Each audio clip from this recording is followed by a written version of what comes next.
Hi everyone, welcome back to my YouTube channel. My name is Roshni and in today's video we will learn about the most commonly confusing English words which they are same in pronunciation but they are different in sentences. Okay, so इस class का day 1 हमने already कर लिया है जो कि हमारे channel पे अपलोडेड है, आप देख सकते हो उसको। और आज है हमारा डे 2। सो वीडियो में आगे बढ़ने से पहले अगर आप चैनल पे नए हो तो आप चैनल को सब्सक्राइब करिए, उसके बाद आपको वीडियो को लाइक करना है, ठीक है। और आज की इस क्लास को काफ़ी अच्छे से समझना है। इसमें हम काफ़ी कलरफुल PDF के साथ हम आपको पढ़ाएंगे, जिसमें आपको बहुत अच्छे से समझाया जाएगा इन वर्ड्स के बारे में, ऐसे कौन कौन से वर्ड्स हैं आपको समझाया जाएगा। So without wasting our time let's get started. सबसे पहला वर्ड है आइल, ठीक है। आइल सबसे पहला वर्ड है। अब देखिए ये दो वर्ड्स हैं बट इन दोनों का प्रोनाउंसिएशन सेम है। आइल, इनको बोलते हैं हम आइल, ठीक है। अब देखिए ये दोनों ही नाउन हैं, ये दोनों नाउन हैं, इनका प्रोनाउंसिएशन है आइल। और अब इनके मीनिंग को समझिए। AISLE, aisle, it means a passage between rows of seats और सेल्व्स।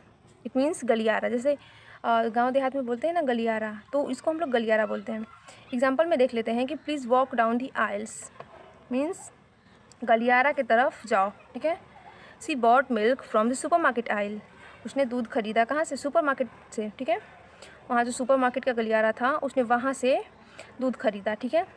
या फिर हम ऐसे बोल सकते हैं कि I was stay 15 minute on this platform and I wandering through the aisles, मैं स्टेशन पर 15 मिनट के लिए रुकी थी और मैं वहाँ जो स्टेशन का जो गलियारा है, यानी कि उसको हम लोग बोल सकते हैं, ऐसे पैसेंजर्स को रुकने के लिए जो जगह बनाई जाती है उसको भी हम लोग गलियारा ही बोल सकते हैं। तो वहाँ मैंने क्या किया, मैं टहल रही थी।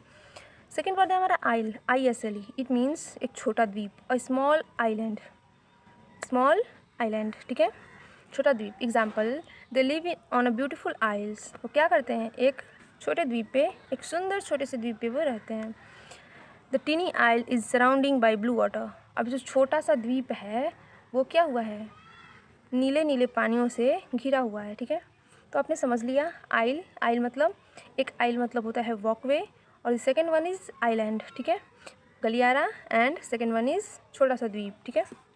नेक्स्ट वन, आगे बढ़ते हैं। नेक्स्ट है हमारा ऑल एंड ऑल। अब प्रोनाउंसिएशन आर सेम, ठीक है, प्रोनाउंसिएशन सेम है, ऑल ऑल, बट डिफरेंस क्या है। ऑल, ALL, ये प्रोनाउन है, डिटरमाइनर है, ठीक है, और ऑल ये नाउन है। अब एग्जाम्पल के थ्रू समझते हैं और इसका अर्थ भी जानते हैं। मीनिंग होता है ऑल मतलब पूरा या फिर सभी, ठीक है। टोटल, एवरी, होल, इंटायर, जो भी बोल सकते हैं उसको हम लोग बोल सकते हैं ऑल मतलब सब या पूरा। जैसे आई एट ऑल द चॉकलेट्स, मैंने क्या किया, सभी चॉकलेट्स खा लिए। फ्रेंड्स आर प्रेजेंट टुडे, आज सभी छात्र क्या हैं, उपस्थित हैं, ठीक है।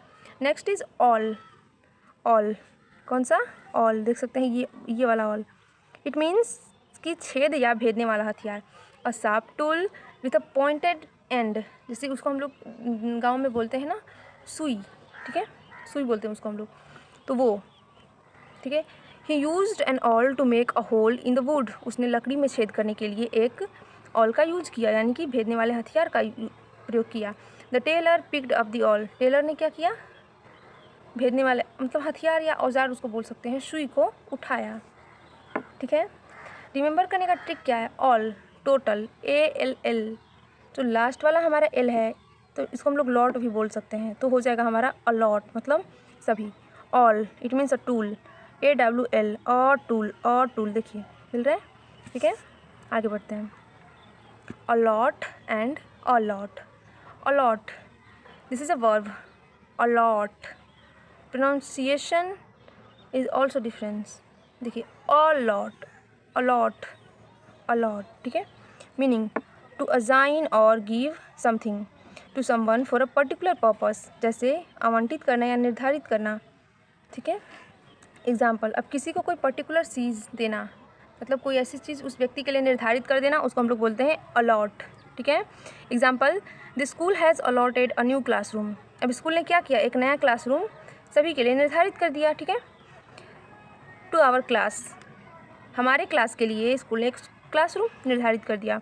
Seats will be allotted to candidates according to their rank, अब सीट्स क्या होंगे, स्टूडेंट्स के रैंक के आधार पे, कैंडिडेट के रैंक्स के आधार पे निर्धारित होंगे। ठीक है, नेक्स्ट है हमारा अलॉट, जो कि एक एडवर्बियल फ्रेज है।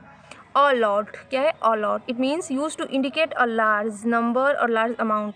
इट मीन्स बहुत सारा या फिर बहुत अधिक इंडिकेट करने के लिए। ठीक है, जैसे एग्जांपल में देखते हैं कि I have a lot of work to do, मेरे पास बहुत सारे काम है करने को। Second one is she has read a lot of book, उसने क्या किया, बहुत सारी किताब पढ़ ली है।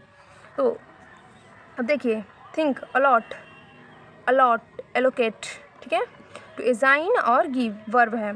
A lot a large amount of number, जो कि एडवर्बियल फ्रेज है। ठीक है, आगे बढ़ते हैं। नेक्स्ट वन इज अलाउड और अलाउड, अलाउड और allowed. Allowed is a verb, allowed is a verb, it means permit और गिव परमिशन, मतलब अनुमति देना या फिर इजाज़त देना। ठीक है, तो एग्जाम्पल देख लेते हैं कि you are allowed to bring your laptop to the class, तुम क्या हो, अपने लैपटॉप को क्लास में लाने के लिए अलाउड हो, तुम्हें अनुमति मिल चुकी है। Children are not allowed to play near the road, बच्चे रोड के पास खेलने के लिए अलाउड नहीं हैं। ठीक है, बोल सकते हैं कि children are not allowed to play near the road. ठीक है, next one is allowed, allowed, ठीक है, it means in a way that can be heard out loud, ऊंचे स्वर में या फिर जोर से बोलना। ठीक है, एग्जाम्पल में देख लेते हैं। Please read the paragraph allowed, मतलब पैराग्राफ को थोड़ा जोर से पढ़ो, ऊंचे स्वर में पढ़ो। ठीक है, she answered the question aloud in the class, उसने क्या किया, क्लास में जो सवाल था उसका जवाब अलाउड, एकदम चिल्लाते हुए दिया, मतलब जोर से दिया। ठीक है, ऊंचे स्वर में दिया, अच्छी बात है। वैसे भी किसी भी क्वेश्चन का आंसर हमें स्पष्ट स्वर में देना चाहिए ताकि सामने वाले को अच्छे से समझ में आ सके। ठीक है, तो आगे बढ़ते हैं। अब नेक्स्ट वर्ड इज़ ऑलरेडी और ऑलरेडी। अब आप देख सकते हैं कि दोनों का जो प्रोनाउंसिएशन है वो बिल्कुल सेम है। डिफरेंस क्या है, दोनों में तो डिफरेंस है ना वर्ड्स में। ऑलरेडी ये क्या है, फ्रेज है जो कि एक प्रकार का एडजेक्टिव है, वहीं ऑलरेडी ये एक एडवर्ब है। ठीक है, अब डिफरेंस समझते हैं। Already it means completely prepared, everything is ready, मतलब पूरी तरह से सब कुछ तैयार हो गया है। ठीक है, वहीं ऑलरेडी मतलब ऑलरेडी, जैसे हम बोलते हैं ना कि I have already done it, मैंने इसे पहले से ही कर लिया है, तो ऑलरेडी का मतलब होता है बिफोर नाउ, मतलब इससे पहले से ही हमने कर रखा है उस चीज़ को। ठीक है, एग्जाम्पल में देखते हैं कि we all are ready for the trip, हम सब लोग क्या हैं, रेडी हैं ट्रिप पर जाने के लिए। The decoration are all ready for the party, decoration क्या है, पार्टी के लिए पूरी तरह से तैयार है। ठीक है, वहीं already I have already finish my homework, मैंने अपना होमवर्क ऑलरेडी कंप्लीट कर लिया है। She has already left the house, उसने क्या किया है, ऑलरेडी घर को छोड़ दिया है। So already means completely ready और ऑलरेडी मतलब before now. Think, all ready मतलब सभी तैयार है, रेडी मतलब तैयार होना, ऑल मतलब सभी, सभी तैयार है। वहीं already, all, already it means पहले से ही तैयार होना। ठीक है, सो ये थे हमारे 10 ऐसे सेंटेंसेस आज के इस वीडियो के लिए जिनको हमने अच्छे से समझ लिया। ठीक है, 1 से लेकर के 10 तक हमने अच्छे से समझ लिया। अब आप मुझे अपना फीडबैक देना कि आपको ये क्लास कैसा लगा। देखिए यहाँ पे 4 यहाँ पे जो इमोजी दिए गए हैं इसमें अमेजिंग, गुड, ओके और नीड इम्प्रूवमेंट, मतलब अभी इम्प्रूवमेंट की ज़रूरत है।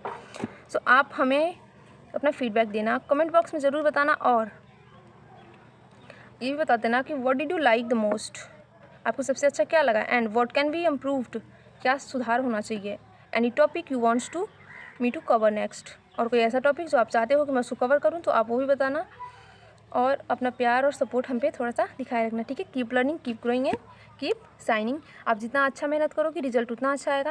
एंड अगर आपको भी इंग्लिश स्पोकन सीखना है तो आप मेरे साथ जुड़ सकते हो और आप भी इंग्लिश बोलने की शुरुआत कर सकते हो, बिकॉज मैं बहुत बेसिक लेवल से इंग्लिश बोलना सिखा रही हूँ। हमारी एक वीडियो ऑलरेडी अपलोड हो चुकी है और अभी नेक्स्ट वीडियो जल्द ही आने वाली है, तो आप सबसे पहले वो वीडियो को देखो। ठीक है, और लाइक भी कर देना। मिलते हैं एक नई वीडियो में एक नई इन्फॉर्मेशन के साथ और बहुत ही अच्छी जानकारी के साथ। ठीक है, तब तक के लिए धन्यवाद।